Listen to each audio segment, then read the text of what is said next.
దానికి మాట్లాడుతూ ఉంటే ఒక బ్యూటిఫుల్ ఫోటోగ్రాఫ్ వచ్చింది.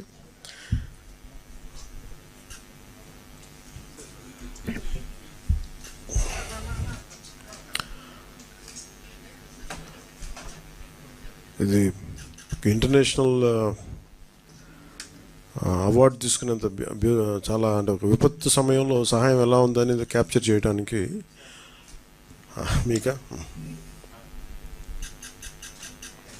ఈ ఫోటోగ్రాఫ్ ఇది. డ్రోన్ ఒక 8 కేజీల ఫుడ్ ప్యాకెట్ని ఎట్లాగా అది వాళ్ళకి అందజేస్తుంది అనేది ఆల్మోస్ట్ మోకాళ్ళలో నడుము లోతు నీళ్ళల్లో ఆ డ్రోన్ ఎలా పనిచేస్తున్నాయి అనేది జస్ట్ చూపించడానికి ఇది.